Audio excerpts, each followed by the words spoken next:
The most expensive is the best. This is a truth that everyone in the small town believes. Even injured adventurers passing through town are advised by inn residents to borrow gold coins from the Adventurers Guild and then seek out the best priest at the church for healing. Although I am a healer who cannot use healing magic, I cannot let the gold coins before my eyes slip away. So I stop the man. With your current physical condition, it's best to let me help you with treatment now. However, the man expresses doubt about my identity and asks me to show a healer's badge to prove myself, only because he was told at the Adventurers Guild that since healers are a rare profession, people seek to profit, creating many unauthorized bootleg healers without healing qualifications. For this reason, the Adventurers Guild specifically issues badges to healers. Hearing this, I curse inwardly. This guy is too cautious, but I still smile and tell him that since I cannot demonstrate healing magic, the guild hasn't issued me a badge. Before I could finish speaking, the man turns and leaves, cursing as he goes, saying today's scammers are too low, pretending to be healers without knowing healing magic. For this outcome, I was mentally prepared, but truly, I am a healer. I follow the man's footsteps, talking to myself, judging from your wounds. You were probably injured nearby, and your right arm wound comes from a black-maned wolf. The scratches on your right leg were caused by some kind of branch, am I right?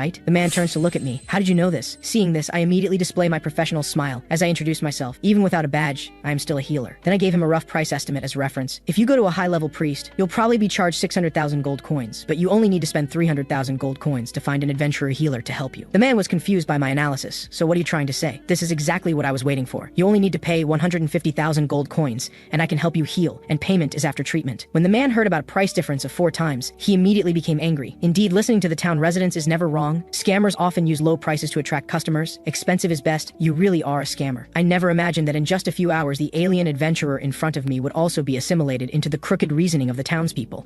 But I know very well, he will definitely come back to find me. Before leaving, I extend a final olive branch. I understand if you don't believe me. I can only tell you that healing magic won't help your injury. If you feel painful while sleeping at night, welcome to finding me. I'm staying at the inn up ahead. The man looks at my back, muttering, "What kind of scammer are you, staying at the same inn as me?" Soon the man arrives at the church, receiving treatment from a high-level priest. Under the power of healing magic, the wounds on the man's body visibly knit together. Then the priest puts his hands together. "Pilgrim, you are completely healed. Buddha bless you. Please pay 620,000 gold coins. God will bless you too." Hearing this, the man's face darkens. Sitting here for a moment cost me 620,000 gold coins. No wonder they say you healers have the most profitable industry. Then the man walks out of the church, continuously stretching his muscles. Though it's expensive, there's a reason for it. But the foot still itches a bit, but I believe it will be fine soon. In the early hours of the morning, the sound of a man's heartrending roar came from the inn, and Julia, the waitress, ran quickly to the man's room. As Julia opens the door, the man is sitting paralyzed on the bed, his entire body trembling uncontrollably. The excruciating pain from his foot has reduced this tall man to tears. The man begs the waitress loudly, "Quickly find me a doctor. I feel like I'm about to die." He still hasn't figured out what the problem is, having paid 620,000 in healing fees without getting properly healed. Now he's in pain like he's about to die on the spot. At this moment, the man suddenly remembers the fake healer he met on the street. He had said, "Your injury won't be helped by healing magic. If you feel pain while sleeping, come find me anytime." The man was like grasping at straws which can save his life at the moment. That healer who can't use healing magic, he said he would come, but soon he realizes, I'm such a fool. I don't even know his name. At the same time, a voice seems to pull the man from hell. "I told you, healing magic cannot cure you. I appear at the doorway. A healer who can't use healing magic is here to see you." Then I calmly walk toward the man. "Nice to see you again, adventurer. I also don't forget to wink at the waitress, Miss Julia. I'll handle this." The man trembles as he crawls toward me, and I smile looking at him, planning to say something to help ease his emotions. Feeling better after receiving expensive treatment, however, the man remains silent, either too moved or in too much pain to speak. I hold up 3 fingers. "Treatment fee is 300,000 gold coins. Please pay in advance." Unexpectedly, the man trembles even more. Then gritting his teeth, he squeezes out, "Wasn't it 150,000 gold coins before? Why has it doubled?" Just as he finishes speaking, the man collapses to the ground in severe pain. I clearly state, given your current injury, it's at least 3 times worse than before. If you think the price is unreasonable, you can find another healer. I turn to leave, and the man desperately grabs my clothes. "I'll give you my great sword. This is all the assets I have right now. It's worth at least 200,000 gold coins." Hearing this, I take the sword. Though it's a bit roughly made, it has been well maintained. I know the man has already spent all his borrowed gold on the priest, so today I'll just earn 200,000 gold coins. The sword disappears from my hand. The man sees the sword vanish but doesn't dare say anything. After all, he still needs this healer to save his life. Next, I help the man to the bed. As you can see, some things cannot be healed, one of which is poison. Seeing the man's face is full of wise courage, I toss him a fruit, then explain. "This is black bilberry fruit. The leaves and stems of this plant are poisonous. Scratching the skin will cause paralysis. This plant must be on the path you took to town, and unfortunately you scratched your right foot. So your symptoms are from poisoning, and this is also one reason why black-maned wolves live nearby. The black bilberry leaves and stems can trap their enemies in desperate situations, which is very useful for them." Hearing this, the man becomes nearly hysterical, thinking he's about to be paralyzed. Cut to another scene. I pull out a purple liquid from thin air. "This is for your treatment." At this moment, the man suddenly breaks into a cold sweat, because I not only take out 3 bottles of antidote, but also a sharp surgical knife. Looking at the man's leg swollen from poison, the next treatment plan is to cut open the healed wound and pour in the antidote. I smile and speak leisurely. "Originally, I didn't want to operate. Who knows which guy helped you seal up the wound. Now the man truly experiences what it means to be beyond tears. tears, blaming himself for not listening, insisting on treatment from a high-level priest. Then I raise my small 2-meter knife. This might hurt a bit. Please be mentally prepared. When it comes to mourning, I wipe the blood from my hands. The man now sits pale-faced on the bed. He'll be able to get up and walk in a few days. The entire operation was perfect. The wound was sutured successfully. The man looks at the neat suturing technique, shedding tears of gratitude, having undoubtedly experienced an unforgettable night. Then the man lowers his head and apologizes to me, because last night he even thought I was a scammer. Hearing this, I smile at the man. I completely understand his feelings. I suppose nobody would believe a healer who can't use healing magic, right? Seeing my magnanimous attitude, the man is deeply moved. It seems the most expensive things aren't necessarily right for oneself. Then I walk to the inn's first floor. Miss Julia, please bring me breakfast. Miss Julia quickly responds, Mr. Jiang, please have a seat. Just a moment. Then I take out my notebook that I always carry. I've developed the habit of writing a diary since coming to this world, hoping that one day I can return to Earth. My name is Jiang Zia. 3 years ago, one day, I opened my eyes and found myself in this cave. Fortunately, I'm not the only Earth traveler. This is a place where survival is difficult. Monsters are everywhere. Everything is heavily polluted. We call it the Azure Continent. In order to survive, we had to take up weapons to resist. People who come to this world will awaken to their professions, but I am the only healer. This place is like a scene from a fantasy novel. Request to open skill window. Incision, cuts something with a sharp object. Communication of God, automatically translates languages. Observational eye, can observe things. To be precise, I'm not a real healer because I don't have healing skills. Suddenly a noise interrupts my thoughts. It turns out Julia accidentally cut her finger. Seeing this, I hurry forward to ask if she needs help, which startles Miss Julia. Julia quickly shakes her head, explaining it's nothing. I can sense this is going to be a meaningless argument, so I activate my skill, Observational Eye, only to see a flash of blue light from my eyes. Miss Julia's current physical condition appears before me. Body abnormality detected. Left index finger cut by a knife. It seems I only need to help stop the bleeding. I extend my hand. I'm very hungry now, but let me treat you. Hearing this, Miss Julia guiltily extends her left hand. Using the control bleeding skill, I successfully stop the bleeding for Miss Julia. Healing point +1. As you can see, I gain points for healing people. Currently, I have 103 healing points. Every 20 points can be exchanged for 1 spin of the wheel. Looking at my ample points, I directly choose to gamble 5 times. Your points will be used. A giant wheel appears before me. Ding! Congratulations on obtaining 2 strength points and 20 gold coins from 4 spins. I have to spit out the fact that gold coins would be here is pretty ridiculous. However, the prompt for the 5th spin makes my blood pressure shoot up to 180. Roulette result, new skill acquired. Skill spray, convert absorbed potions into energy and sprays it in a mist. 30% boost to portion effects when used. This new skill surprised me. After breakfast, I eagerly take out a small bottle of physical potion. Activate absorb skill, life potion absorbed. Then activate spray skill, stamina in the surrounding area is restored. I look at the restoration energy overflowing from my hands. This effect is much better than directly pouring potions. However, just as I walk around the corner, suddenly a man collides with me. He seems to think I was trying to ambush him. Next, the man draws his 10-meter great sword and launches into a barrage of trash talk. I hurriedly wave my hands in apology. I just restored your stamina, so we're even, right? Now the man notices his health bar is full again. Seeing that I'm a healer, the man's attitude changes 180 degrees. With a face full of smiles, he apologizes. I'm so sorry, sir. My name is Rick. Just came from the countryside and haven't seen these things. Out of politeness, I quickly reply, I can tell, no problem. Then Rick changes the subject. Respected healer, sir, as they say, a fight leads to friendship. Would you like to join our adventure team? We happen to need a healer. I believe with your addition, sir, we will certainly be like a tiger with wings and invincible. And what we're going to hunt this time is a rare grade monster. Hearing this, I only asked one question. How much is the total reward? The man holds up 2 fingers, 1.2 million gold coins. Hearing this number, I can't help but ponder. The reward is quite substantial, and they just happen to need a healer. Should I join their team? Meanwhile, at the Adventurers Guild, a man has cut himself 99 times, just to test the healer before him, seemingly indicating this journey won't be smooth. This rat produces 999 offspring every day, only because adventurers come to take its life every day. It turns out Rick found me just to eliminate this rare grade monster, to exchange for the high bounty of 1.2 million gold coins. But when the team met, they discovered the team had recruited 2 healers, but faced with the high bounty, no one would withdraw. So the 5 of us set out together. But the other healer, Matt, harbored deep resentment toward me, only because when demonstrating healing magic, Matt Bello could perform basic healing, even mid-level healing, blessing shield, restoration, resurrection,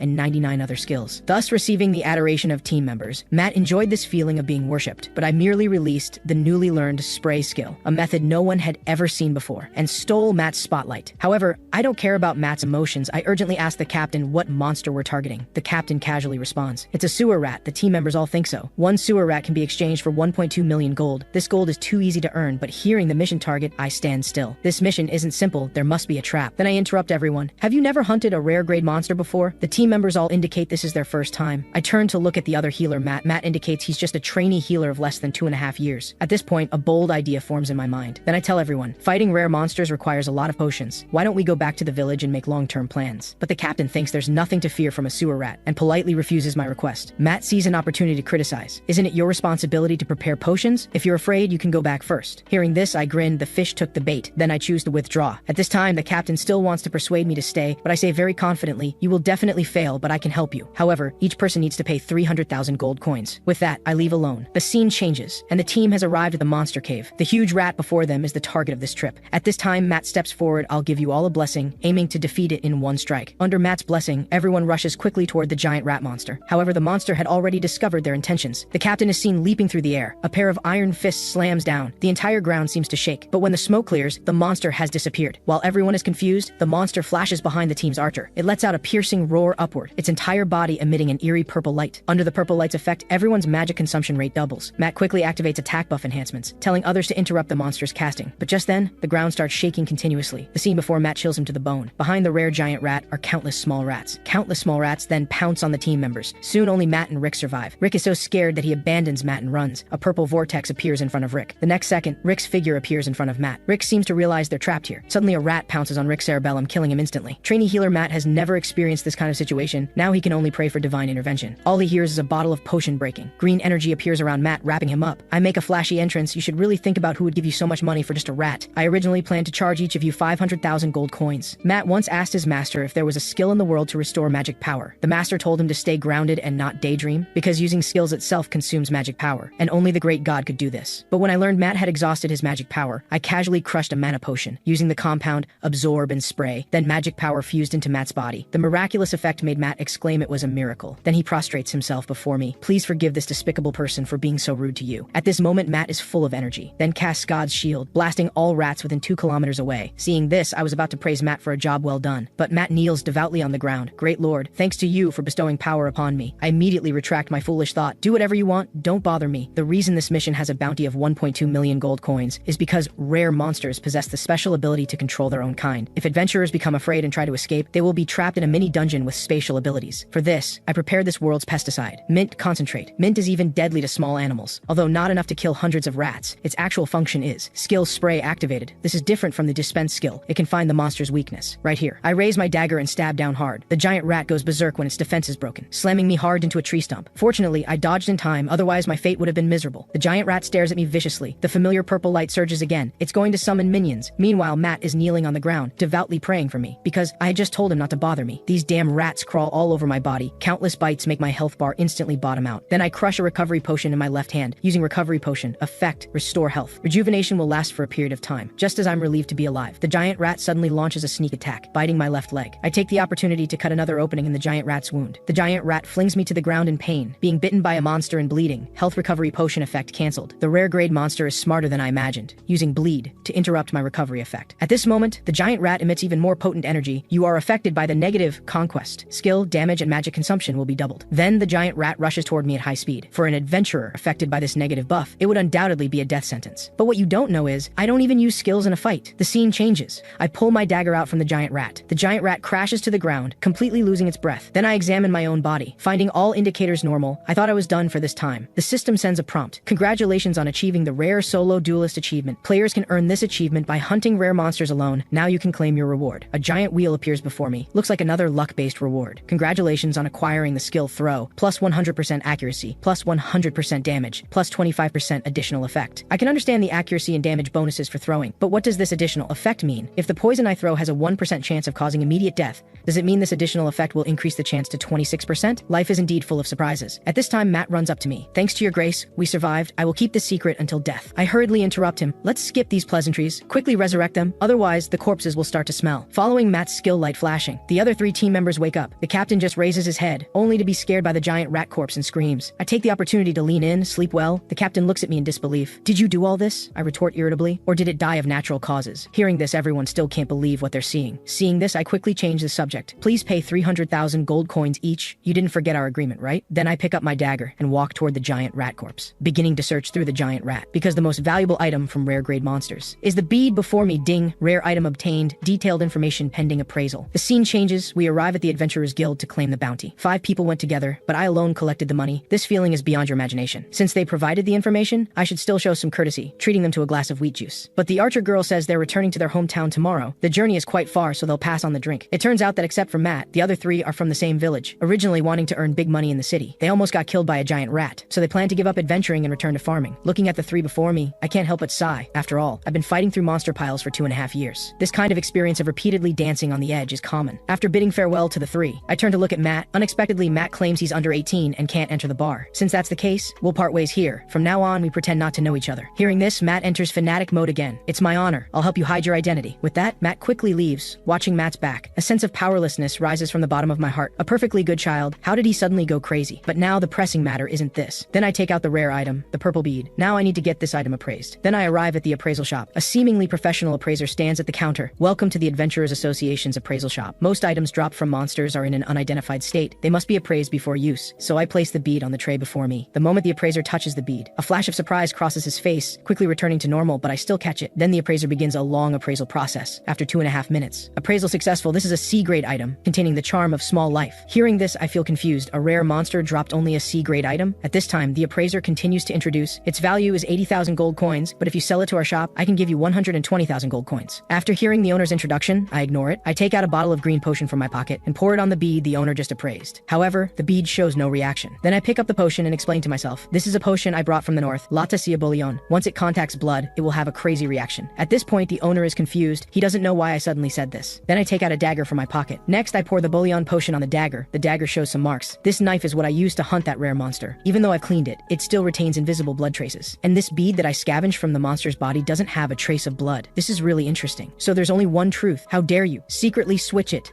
The man was punched 32 times consecutively, yet showed no injuries. At this moment, he regretted his actions deeply, only because he had provoked a healer who could treat wounds. After each beating, the healer immediately restored his injuries. The man became much more compliant after the beating, obediently handing over the bead he had switched. So this is actually a B-class artifact. With an A-class mental focus ring, its value is approximately 6.4 million gold. Hearing this, I coldly stared at the man who had earlier tried to buy it for 120,000 gold, wondering if I should kill him on the spot to vent my anger. The mental focus ring, when worn, allows the user to concentrate, increases magic power, enhances damage, improves casting speed, and boosts mental strength by 50%. The man continued with his professional explanation, saying this item is a magical artifact for mages, as mental power is their essential attribute. I was very satisfied with its functions. Since I had earned so much through hard work, I definitely needed to treat myself to a drink. The scene changes. I arrived at the town tavern, which was already packed with people. The tavern keeper hurriedly came over to tell me there were no seats left. Suddenly, a familiar voice called out, "It's really you, Jiangxia." I looked carefully at the man before me, my heart filled with joy. Jin, another traveler from Earth like me. Then my fellow countrymen and I shared a table. It's been about 2 months since we last met, and today I earned quite a bit of money. Hearing this, I curiously asked Jin, "What a coincidence. How much did you earn?" Jin mysteriously adjusted his glasses, holding up 2 fingers. "Today I earned 2 million gold, so order whatever wheat juice you want. All expenses are on me." I picked up the menu and asked, "I'd like this one." Seeing the price, Jin spat out his soda. This cost 1.9 million per bottle. Seeing his reaction, I could only laugh awkwardly. "Let me pay this time," and time passed quickly. The Bellado raspberry honey wine had been served. I chose this wine because it could restore my physical stamina, because normal people can use mana to release skills, but I cannot. Only because I am a healer without mana. I've had no mana since arriving in this world. I think it might be because I'm a traveler from Earth, but everyone except me has mana. Soon Jin became completely intoxicated. Then I interrupted Jin. "I recently acquired a new skill, but it seems to have an issue. The skill panel shows it has an asterisk, and I don't quite understand what that means. Only because I hunted a rare monster alone, thereby obtaining this reward. Do you know what it means?" Hearing this, Jin said he had never hunted a rare monster alone, but he remembered someone in his team mentioning asterisk skills. He was also an Earth traveler, another person surnamed Jin, but the gap between us and him was too great. He even fought all the monsters alone. I once asked him how he accomplished these feats, and he told me it was because he possessed asterisk skills. On the last day I saw him, he screamed frantically, standing in place muttering, "This is the 4th asterisk skill now. Perhaps this is a path back to Earth." Since I didn't have a medical license, to quickly build a reputation, I focused on serving common folk. I attracted villagers at the marketplace with low prices, but without a license, my career hit a major setback. Suddenly a farm woman approached me. I quickly turned with a smile to welcome her. The woman was carrying a basket of potatoes. Trembling, she asked if I could help with treatment. Facing my first customer, I naturally wouldn't refuse. It turned out the woman's arm had been cut by a sharp tool, but due to poverty, she couldn't afford expensive treatment. The woman had heard that a neighbor's finger was cut by a hoe and died from serious injuries a few days later. She was very worried that her wound would also be fatal. I knew it was because the wound was infected with tetanus, and in this world tetanus couldn't be cured because there aren't any vaccines. Then I asked the woman to show her wound. I activated God's eye to observe her condition, detecting an abnormal state, arm injured by a hoe 2 days ago, and bandaged with easily infected old bandages. Seeing this, I breathed a sigh of relief. Fortunately, it wasn't tetanus yet. I took out the ointment I had prepared and handed it to the woman. She only needed to apply the ointment to the wound after each meal, then bandage it with clean wrappings. But the woman awkwardly told me she had no bandages. Hearing this, I hurriedly ran to one side. I took 50 grams of weeds from a nearby farmer. With a wave of my hand, using weaving technique, the weeds were instantly woven into a smooth, white cloth. I hadn't realized that villagers couldn't afford expensive bandages. Soon I had finished bandaging the woman's wound, and she looked satisfied. The reason I was willing to put in so much effort was because each treatment would give me 1 treatment point. Enough points would allow me to start the roulette game. This was a part I really looked forward to. Soon Soon my healing deeds spread throughout the village. Villagers came in streams carrying items to exchange for treatment. It seemed my goal would be achieved soon, as the healing points continued to accumulate. In the end, I had saved a total of 172 points. This was much faster than hunting monsters for rewards. Suddenly my medicine box was kicked over. I saw a lavishly dressed man walking toward me, arrogantly asking me to provide healing potions. Looking at the medicine box on the ground, even though I was seething inside, I still politely asked what type of potion he needed. But the man's arrogant demeanor was truly detestable. He didn't look like someone from a poor family. Why would he appear at my shop? Though I didn't know what he wanted. I picked up my homemade ointment and told him this was the only potion available. But the other party looked surprised. They hadn't expected I could actually make potions. After all, this skill was quite extraordinary across the entire Azure continent. Then the man stood up and revealed his identity. It turned out he was ELR, one of the 3 sons of Richard Erev. I remembered the Richard Erev family had significant influence here, but why would they seek me out? The guard explained there was nothing strange about it, because they were the lords of this city. The purpose of coming here was to hire me. It turned out the city lord had contracted a virus while clearing monsters around the city. He had heard from a servant that I could produce potions. The eager young master Eller had rushed over immediately, but I firmly rejected his request. Although I could earn many gold coins from this job, I was not specifically a potion maker. There were many people who needed my healing help, and I really disliked someone being more arrogant than me. Suddenly, hurried footsteps sounded from afar. A young man appeared carrying his sister, the woman's hand wrapped in bandages. I quickly activated God's Eye, detecting an abnormal state. A finger was cut by a sharp sickle and bleeding, the wound deep enough to expose bone. Without timely treatment, it could lead to death from blood loss. I looked at the completely severed finger, which was barely hanging on. Then I laid the girl flat on the table. There were many bacteria on the sickle. The wound must be cleaned immediately. The boy looked at me anxiously. Dr. Jiang, you must save my sister. But behind me, the city lord's son Eller began to mock. A potion maker can cure diseases or poisons, but cannot heal wounds. Only priests like me can treat her. I was surprised to see the healing light in Eller's hand. What surprised me was that he was actually a healer. Then I asked Eller to help treat the girl's finger, but Elr dispersed the healing light from his hand. If you beg for my forgiveness for your arrogance and decide to submit to our destiny, I might consider it. Hearing this, I looked at the girl nearby. How could a nobleman truly care about healing a child from the slums? But it seems this bastard really needs my potion-making ability. Then I refused Elr's proposal and turned to the girl lying flat. Immediately, Elr's face turned red with anger. He wanted to see how a potion maker would treat a wound. Then I took out my prepared medical kit. I just needed to suture the wound, didn't I? Fortunately, I had prepared saline solution in advance. After cleaning and disinfecting, only the final step remained. Just as I was about to suture, Elr once again started his mockery, even threatening to bet his lucky pendant that I couldn't do it. Hearing this, I quickly agreed to Elr's wager. If I couldn't do it, I would make potions for them without compensation. But if Elr lost, I would take the pendant, and he would have to treat commoners for free for 3 days and provide free food. Elr immediately accepted the bet. Then I took out a mana potion to cast the threading skill, thus creating the thread needed for the suture surgery. Activating God's Eye, the next part was the most difficult, using the thread made from mana potion to suture the nerves and blood vessels of the finger. At this moment, Elr was still thinking about how to retaliate against my arrogance later. Suddenly, a cry from the boy brought him back to reality, because I was simultaneously casting hemostasis, God's Eye, and stitching skills. The severed finger was visibly being sutured. This is one of my rules for survival in this alternate world. Fully utilize all skills and techniques you possess. The surgery took 2.5 hours without noticing. Finger reattachment surgery is very complex. Connecting severed nerves one by one requires a lot of mental strength. Fortunately, I had identified mental imprinting when hunting rare rats earlier, allowing me to concentrate on doing all this. But as I continued to suture the skin, a problem occurred. Sustained high mental concentration had almost depleted my stamina. Just needed to hold on a bit longer to complete the surgery. I exhaled deeply, finally succeeded in reattaching the finger. Looking at the meager stamina value, I almost fainted from exhaustion. Better drink some stamina potion to recover first. Then I cast complete recovery skill to increase the patient's recovery speed. A dazzling light enveloped the girl's hand. Eller's face turned ashen. He hadn't expected I would actually reattach the finger, but he still didn't believe the girl's severed finger had been healed. He then raised his hand to cast revival skill to awaken the girl. Next, the girl slowly opened her eyes. With my and Eller's prompting, she tried waving the finger that had been cut off. Seeing this, Eller realized he had completely lost this bet. I quickly reminded him to be responsible for his words. Otherwise, I would let him feel the power of public opinion. Then, Eller took out the lucky pendant and angrily threw it to the ground. Then left the tent with the guards without looking back. I hurriedly picked up the pendant from the ground. Detecting item, lucky pendant. Wearing it will increase your luck. The boy looked at me puzzled. Will Eller really fulfill the promise he just made? Hearing this, I smiled faintly. You just need to spread this news. Tell everyone that if they go to the city square, they can get free treatment and food. Soon night fell, and I returned to the inn where I was staying. The attendant, Miss Julia, rushed over to me. Dr. Zhang, have you heard? The city lord's son has opened a clinic in the city square, and the food is free too. Now many people are gathering there. I raised my head tiredly, looking at Julia, indicating I knew about this. But Miss Julia was worried this would reduce the number of my patients. But I didn't feel troubled by this. Many people getting free treatment was good enough for me. Then I took out the potatoes I had received during the day and handed them to Julia. Seeing this, Julia confidently promised to make delicious food to help me recover energy. I wanted to thank her for thinking of these things, but I wouldn't be energetic today because I had spent 200 treatment points during the day, opening the roulette game 10 times. Even the lucky pendant couldn't stop my terrible luck. I lost miserably, and most of my various skills and techniques came from this system roulette. Luckily, 2 of the items could still comfort my wounded heart, a vitality crystal and a system inventory expansion card. The inventory expansion card provides more space in the inventory, and this vitality crystal, I only knew it was an item used for crafting equipment. equipment. Isn't that a crystal? A familiar voice came from beside me. It was Mr. Jin from Earth. Surprisingly, he was also staying at this inn. Then Jin took out a crystal enhancement card and wanted to give it to me, which surprised me. If sold, it might fetch quite a few gold coins. So you don't want it? Forget I said anything. Soon Jin saw the mental ring on my hand. He was puzzled why I hadn't sold it yet. I stated I didn't have good sales channels. After all, its value was high. The scene changes. I came to the town's weapon shop. Since Jin recommended it, it shouldn't disappoint. Then the weapon shop owner warmly welcomed me. I took out the lucky pendant I had obtained earlier. It didn't seem very useful to me. Unfortunately, that bastard Eller had created a crack when he threw it. But fortunately, the shop owner was willing to buy it for 3 million gold. Next, I took out the mental ring, and the owner immediately recognized its extraordinary nature, not quoting a price right away. So he consulted recent transaction records. Seeing this, I decided to browse around the shop. If I could find a suitable weapon, that would be a good choice too. A crossbow in the corner caught my attention. As a healer, having a ranged weapon for self-defense was reasonable. Suddenly, a powerful energy emanated from the crossbow. As I stood frozen in place, a voice sounded in my mind. No matter what, you must obtain it. Hearing this, I was stunned. In the 2.5 years since being transported to this parallel world, the system's voice had always been mechanical reminders, never communicating with me personally. The feeling was as if I was being watched. At this moment, the shop owner hurriedly came over, interrupting my thoughts. I immediately asked him about the crossbow's origin. It turned out the crossbow was called Priya's crossbow, a precious antique recently discovered by humans. Also paired with the crossbow was this magic pouch. If you put an item in this pouch, what you shoot out is the item you just put in. After the owner finished introducing this ridiculous yet seemingly powerful function, this Priya's crossbow would probably cost a lot of gold. Hearing this, the owner showed me one finger and calmly said, "Not expensive, just 15 million gold. But young man, since we have a connection, I can sell it to you for 14 million. Hearing the price, I wasn't surprised, but according to the owner, the buyback price for my 2 items added up to only 9.6 million. Even if I took out my 2 million private savings, it wouldn't be enough. At this point, I looked up and muttered, "Mysterious person, I know you're watching. I'm 4 million short. You know what to do, right?" But only the chilly air responded to me. At this moment, the owner seemed to notice my predicament. So he suggested he could reserve the crossbow for me, and I could come back for it when I had enough funds. Hearing this, I was overjoyed, as expected from a shop my good brother Jin recommended. To show my gratitude, I took one of the owner's brooches as I left. The scene changes to the Adventurers Guild the next day. I was constantly selecting tasks in front of the guild's bounty board. Actually, last night I thought I could borrow some money from friends. But my good brother Jin searched his entire body and only produced 5,000 gold. Looking at him like a beggar, my thought of borrowing money instantly vanished. Then I told Jin that I might have found a way for us to return to Earth. Perhaps after I got the crossbow, it would be a turning point. Back to the Adventurers Guild, I was searching through the crowded people for bounty tasks related to healing. Then I picked several tasks and was about to examine them carefully. Suddenly, a guild staff member informed me these tasks all required a healer's badge to accept. Hearing this, I smiled and said, "Miss, you're really kind. I almost forgot I don't have a healer's badge." Then I ignored her reminder and continued checking the task descriptions. At this moment, an emergency bounty caught my eye. Surprisingly, the client's address was at the inn where I was staying. After 2.5 minutes, I arrived at the inn to inquire with Julia. Then I opened the lounge's door. A man dressed in priest attire appeared before me. What seemed strange was that ordinary priests couldn't accept personal commissions from the Adventurers Guild, unless he was a wandering priest. Then the priest asked the injured woman to unwrap the bandage on her leg. Seeing this, I immediately activated God's eye to check her condition. Detected severe bleeding, blood infection caused by a sharp wound, small bite marks on the wound. At this moment, the priest impatiently started holy light healing. Seeing this, I hurriedly stepped forward to stop the priest's hand, and kindly told him that using healing magic now would have no effect. Hearing this, the man glared at me with an unpleasant expression. In his 50 years of practice, no one had dared to interrupt his treatment. I was about to continue explaining to everyone, when suddenly the patient's companion stood up from the ground. She was very concerned about his companion's safety. But at this time, someone dared to stop the doctor from treating her. The next second, I was roughly pushed out of the room. Then the door was slammed shut. Seeing this, I smiled faintly. The plot always goes this way, doesn't it? Just wait and you guys will be regret. With my obstruction removed, the priest successfully cast healing spell on the patient. After the man cast 98 times of healing light, the wound on the woman's left leg hadn't even stopped bleeding. This was extremely embarrassing for a priest with 50 years of experience. Under the illumination of the healing light, the patient's condition hadn't improved at all. The blonde girl couldn't help but doubt the priest's abilities. Would her companion die from excessive blood loss? At this moment, Lena called out to her from the bed. "That man just now said healing spells wouldn't work on me. Perhaps he has a way to cure me, doesn't he?" Hearing this, Liz felt somewhat embarrassed, as she had rudely driven the man away just 2.5 minutes ago. But for her sister's life, she was willing to put aside her pride to seek a lifeline. Then Liz rushed to the inn's front desk, anxiously asking Julia if she had seen a tall, thin man in white robes. Hearing this, Julia pointed behind her. "Are you talking about Dr. Zhang?" Seeing this, I calmly asked,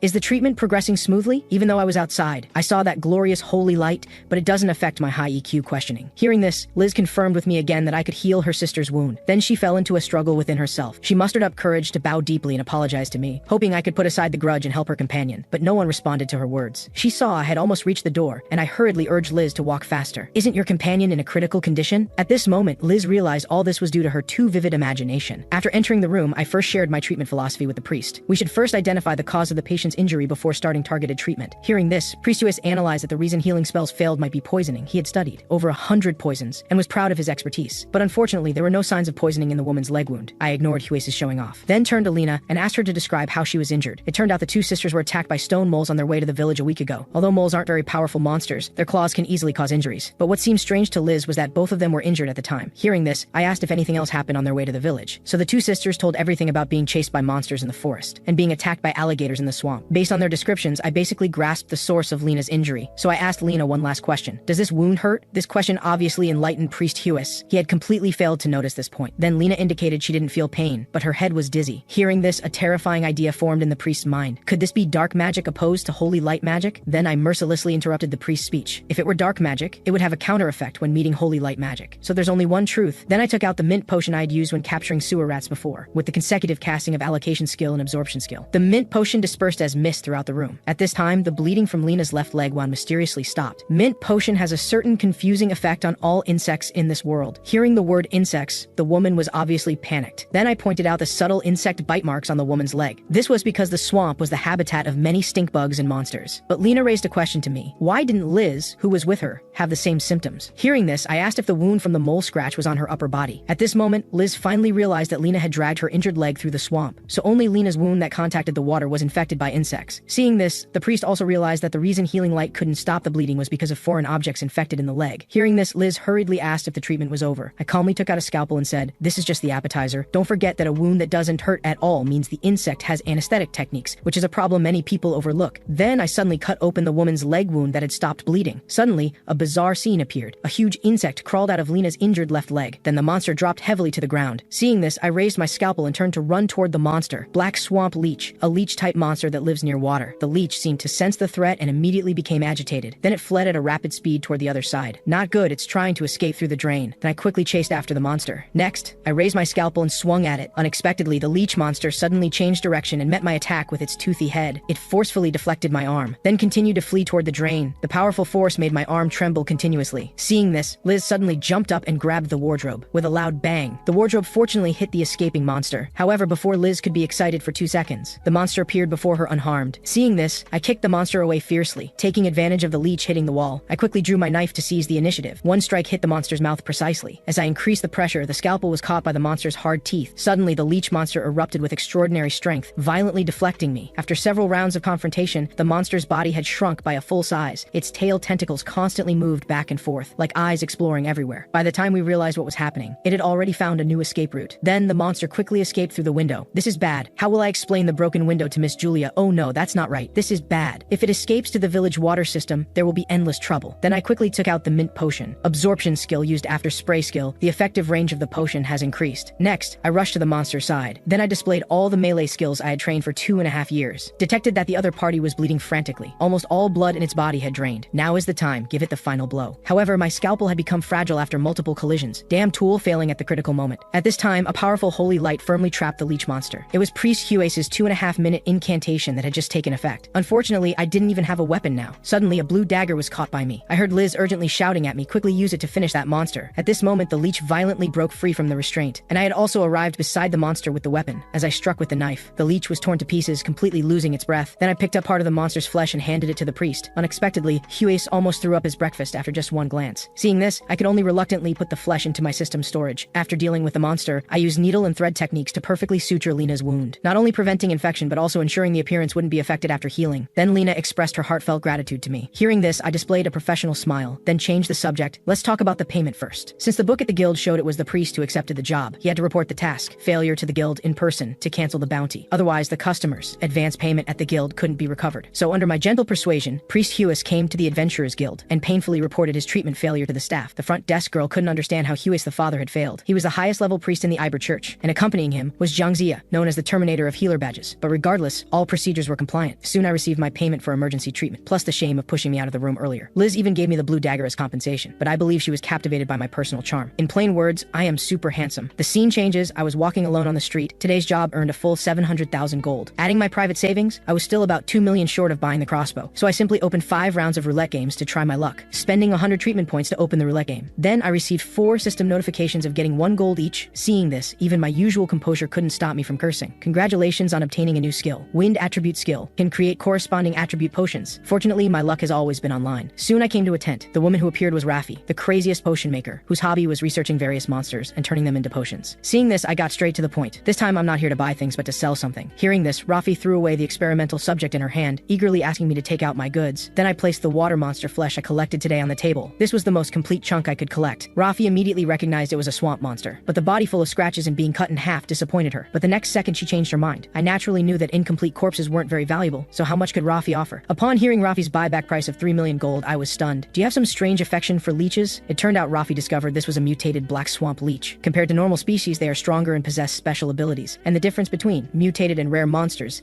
is that mutated monsters' bodies can produce antique-like items. Hearing this, Raffi and I engaged in a haggling session. Finally, both parties successfully completed the transaction at a price of 3 million. After receiving the gold, I hurried to the weapon shop without stopping, then threw the heavy gold in front of the owner. So I very smoothly bought that antique crossbow. Next, I hugged the crossbow and confidently shouted, "Reveal yourself, mysterious person. I have obtained the crossbow as you requested." But soon I felt uneasy being stared at by the owner's wise eyes. The scene changes as I return to Julia's inn. If everything I did wasn't being monitored by someone outside, then there's only one truth. Then I placed the crossbow into my system storage. Congratulations on successfully obtaining the crossbow. Suddenly, a huge system interface appeared before my eyes. But what came next shocked me greatly. The information that appeared seemed to be a reaction to my obtaining some kind of item, but I couldn't see all the text in the dialogue box. Could it be due to a system malfunction? This damn situation I'm in. I immediately shouted at the empty room, hoping that whoever was monitoring me would respond. As soon as I finished speaking, the system sent a new message. A large star was highlighted. The system seemed to be communicating with me. The system told me I could ask it 5 questions. I've been transported to this magical world without reason for 2.5 years. Everyone is looking for a way back to Earth, so we spread out across this world to explore on our own. Could it be that I'm finally going to learn the method to return? I must carefully consider what questions to ask. First question, are you the entity that brought us to the Azure continent? The system only responded with a yes, clearly an affirmative answer. Second question, who exactly are you? But the system didn't change at all, leaving me dumbfounded. It seems it can only give affirmative or negative responses. I repeated the second question, is there a way for us to return to Earth? Third question, has anyone successfully returned to Earth? This means that Jin Jae-hyung, who is in the same situation as me, hasn't returned either. I immediately took out my notebook. I must make good use of the remaining 2 questions. Fourth question, what do you want us to achieve in this world? 1 is to collect important items by ourselves. 2 is to gain more and stronger skills. This was a carefully researched question. The mysterious person who brought us here must have a purpose. Finally, the system gave me a response. It needs us to collect important items here. One last question, is the highlights of the props dominant or the number of props dominant? The system's final response was prop-based highlights, and I felt physically and mentally exhausted after asking 5 questions. I never thought some idiot would bring us here just to obtain certain items. Although I felt very angry on second thought, I might be the only one who received this message. Even if you're the god of the Azure continent, I don't care at all. If you want our help, you'd better be sensible and respond. Suddenly, the system window in front of me disappeared violently. A new notification popped up. Points consumed. 52 points remaining. This news hit me like artillery to my cerebellum. Before I could react, several messages mixed with mosaics directly depleted all my points. All the points I had painstakingly saved were deducted in an instant. I suddenly felt very helpless and lost. At this moment, I desperately wished someone would come out and explain. Even if you really are the god of Alzar, I will personally eliminate you. You have received a task notification. Please accumulate 5,000 points. You will receive a star. Looking at the newly popped up task message, I fell into deep thought. Such task rewards were something I hadn't seen in 2.5 years. The system took away my points and then issued me a task. Could it be that it's using points to manage the system? I immediately accepted this task of accumulating points. I just hope you won't break your promise at the last minute. The next day at the crack of dawn, I came early to the tavern on the first floor of the inn for a meal, although I still don't understand the way back to Earth. But I gained a new skill yesterday, Freya's stone bow, which can summon and touch Freya's stone bow and can transform into Freya's bracelet. I acquired a specialized crossbow skill, which should enhance my close combat ability further. Then I clicked on a word that displayed a roulette. Status window added Freya's roulette function,